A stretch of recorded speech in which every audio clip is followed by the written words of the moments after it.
America కథలో ఇప్పుడు అతి పెద్దదైనటువంటి సమస్య ఏంటయ్యా అంటే, ప్రపంచాన్ని నేను శాసిస్తున్నాననుకుంటుంది అమెరికా. కానీ ప్రపంచమే ఇప్పుడు దాన్ని శాసించే పరిస్థితొస్తుందా అన్నటువంటిదే దానికి అర్థం గావట్లేదు. క్రమక్రమంగా అమెరికా చేస్తున్నటువంటి చేష్టలు ప్రపంచాన్ని విసిగిస్తున్నాయి అన్నటువంటి విషయాన్ని మర్చిపోతోంది. ఓ పక్కన యూరప్ దేశాలతో మీదన అది చేసిన వ్యాఖ్యలు, లేకపోతే నాటో దేశాల గురించి కూసిన కారు కూతలు ఒక ఎత్తు. హార్ముజ్ జలసంధిని ఒక పక్కన కంట్రోల్ చేశానంటుంది. ఇంకో పక్కన అదే హార్ముజ్ జలసంధిని మళ్ళీ ఇరాన్ దిగ్బంధిస్తే ఏమీ చేయలేకపోతుంది. ఇరాన్ వాళ్ళకి సంబంధించినటువంటి 2 స్టీమర్ల లాంటి వాటిట్లో గన్ షిప్స్ అంటారనమాట. అది పెద్ద పెద్ద ఓడలు కాదు.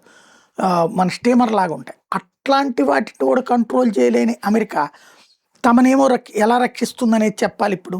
అది అతి పెద్దదైనటువంటి సమస్య. అమెరికా మాటలు గంభీరంగా ఉన్నాయి. తనని నమ్మిన నాటో దేశాలకి సహకారం చేయలేకపోతుంది.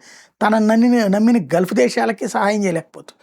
కేవలం విధ్వంసం చేసినామంటే 4 బాంబులేసి మేము గెలిచామని చెప్పుకుంటుంది. పోనీ అలాగని ఇరాన్‌లో భూమి మీద అడుగుపెట్టే దమ్ము, ధైర్యం చాలట్లేదు.